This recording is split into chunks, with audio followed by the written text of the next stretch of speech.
如果说中世纪早期是西罗马帝国灭亡后陷入战乱的黑暗时期，那么中世纪中期就是从废墟里建立起秩序，由落后走向强盛的关键转折。而中世纪晚期，简单来说，则是在瘟疫、战争、饥荒与死亡的多重打击下，重新站稳脚步的时期。还记得我们说过，中世纪中期农业革命带来的发展吗？不仅让农业产量暴增，也让人口快速成长。而在到了公元1300年左右，农业扩张已经达到了极限，就连不适合耕作的边缘地区也都被开垦出来。我们之前也说过，中世纪中期西欧的平均气温上升了1度，这是让农业革命得以发酵的条件。但是进入后期的100年间，气候又回到了过去那样又湿又冷的糟糕环境。大家好，我是克里夫。农作物可以生长的季节缩短了，影响谷物的产量，再加上降雨变多，让各地泛滥成灾，接连2-3年的欠收，导致饥荒开始蔓延。好不容易等气候变得稳定，农业再度复苏，接着老天又马上变脸，暴雨和海啸再度袭击。之前因为人口暴增的情况，让欠收的粮食根本供不应求，天灾与饥荒连番打击下，欧洲人仿佛看到了世界末日。但这才只是刚开始而已哦。公元1347年，黑死病爆发了。根据推测，黑死病主要由2种疾病构成，分别是淋巴腺鼠疫和肺鼠疫。淋巴腺鼠疫是透过跳蚤叮咬而感染，病人的皮肤会因为皮下出血而变黑，接着鼠蹊部或腋下肿胀，并腹泻不止，在3到5天身亡。肺鼠疫是呼吸感染，患者大约3天就会因为落血而死。这种恐怖的瘟疫让欧洲人口锐减1半以上。举个例子，法国南方历史悠久的图鲁斯城，公元1335年大约有3万人左右，但是到了公元1430年只剩下8000人。而在一些农村中，人口甚至可能减少了60%，这样的惨剧当然也冲击了当时的各种领域。我们分别从社会、宗教与政治3个面向来看。首先，社会制度与结构当然受到严重的破坏。之前在中期因为人口溢出，人力从农村移转到城镇发展，并组成了基尔特等工会与行会的组织。不过也因为拥挤的住宅与肮脏的环境，反倒让城市的人口因为瘟疫而骤减。许多人为了躲避传染源，纷纷逃到偏乡地区与世隔绝。城市里的制造业停摆，乡村里的农田荒废，运输系统中断，物价飞涨，经济危机让底层人民在生死之间徘徊。但偏偏上层阶级还是想要保有过去的收入，反而要求更多的税收。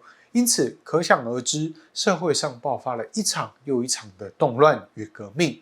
首先是公元1358年在法国北部发生的雅克雷暴动。法国农民不仅受到瘟疫与饥荒的摧残，还要再加上英法百年战争的战火蹂躏，士兵们烧杀掳掠，农民们苦不堪言。而压垮骆驼的最后一根稻草，则是在公元1356年，法军败给英军，国王约翰2世被俘虏，因此不得不缴纳巨额的赎金。赎金哪里来呢？当然是从人民的税收而来。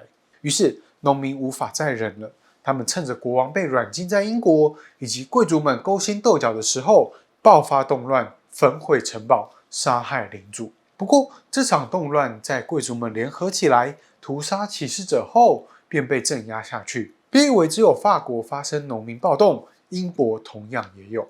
照理说，因为黑死病让劳动力骤减，残存的人力资源应该会因为变得珍贵而有更好的工资或待遇。但英国的贵族们可不这么认为啊！他们维持在黑死病爆发之前的工资，还变本加厉地从按照财富多寡征税，改成按人头来征税。最终在第3次征收人头税的时候，农民们揭竿而起，反抗剥削与压榨他们的贵族。公元1381年，英国农民暴动，焚毁各种档案资料，并进军伦敦，杀了大法官与财务大臣，当时的国王是15岁的理查二世，他假装承诺农民们的要求，并在协商时杀了农民的领袖。不知情的农民还以为达成协议而解散，但国王却翻脸不认人，动乱也迅速被扑灭。除了英法，日耳曼北部也发生过2次动乱，而佛罗伦斯也在公元1378年爆发了苏毛工的起事。许多工人因为失去工作或是被低薪压榨，因此当贵族们推翻旧政权而寻求下层阶级支持时，苏毛工便趁势发起革命，建立起新的制度，减免税收与提供就业机会。但他们的政权只维持了6周，就被新的寡头政府给取代。纵观来看这些动乱或起事都是源自于经济处于绝望的底层阶级对上层的反扑。但偏偏下层阶级没有组织制度，容易内讧，反而上层社会在面对威胁时能够团结对外，所以才能镇压这些暴动。不过，贵族们也开始发现社会动荡会影响他们的统治地位，因此也有所改变。农田荒芜，土地租不出去，而没有租金，再加上缺工造成的工资上涨，让贵族们也陷入了经济困境当中。少数的贵族可以利用高超的手腕化解经济危机，但那毕竟是少数啊。而为了解决社会与经济的不安，他们走向了2个极端。其中一个是将自己与其他阶层切割开来，他们追求极端的奢华与铺张，哪怕外面在闹饥荒，他们也照常举办宴会与庆典，穿着华丽的服饰享用大餐。这种逃避现实的奢华生活，让贵族们沉浸在梦幻的世界当中。另一种则是投入宗教的怀抱。本来在中世纪中期就已经很狂热的宗教运动，在这个瘟疫与疾病横行的时代，更成为了多数人的慰藉。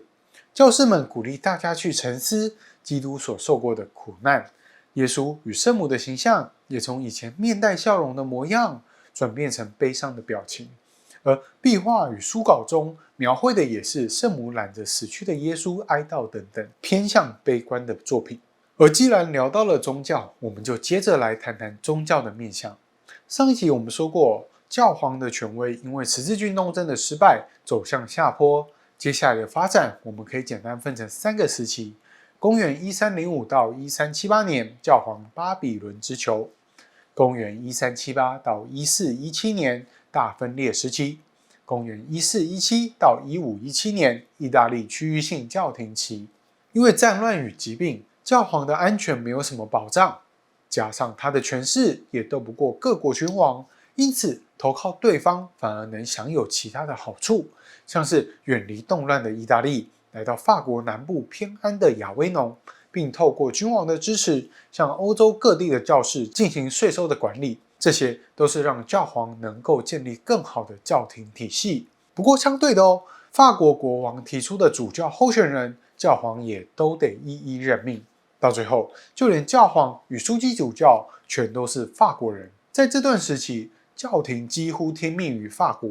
虽然这样的投靠可以让教皇过得安逸，主教们则是透过税收而过得铺张浪费，但这却引起底层民众的舆论反弹。迫于压力，教皇与枢机主教们在公元1377年一起返回罗马，并重新选了一位意大利人当教皇。但在枢机主教团全都是法国人的情况下，他们很快就后悔了。没过几个月，他们决定重新再选一位法国人当教皇。原本的意大利教皇当然不愿意辞去职务，相反的，他自己也任命了一个全都是由意大利人组成的枢机主教团。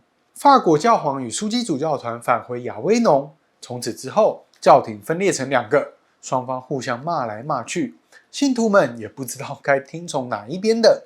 最后，大家终于受不了了，在公元1409年，两边阵营的主教决定开会，重新选出一位教皇，并把现有的2位教皇废除。想当然尔原本的2位教皇当然不同意，于是双方论战变成了3方争执。这个荒唐的大分裂时期，在公元1417年的康斯坦斯宗教会议结束。先是废除了3位教皇，并号召建立了教会公会议的政府。这个公会议的权力高于教会，并会定期开会管理教会。最后当然还是选出了新的教皇马丁五世。因此，最后一个时期就是每任教皇不断的在摆脱公会议的权力的过程。虽然最后教皇还是胜利了，但他是在与欧洲各国君王达成协议后，才能够重新推翻公会议，获得最高权力的。这也是为什么后来各国君王能对他们国内的教会拥有更大管理权的原因之一。简单来说，教会的高层在中世纪晚期是个荒唐的闹剧，但底层的宗教信仰呢？这个部分我们留到下一集再来跟大家继续说明。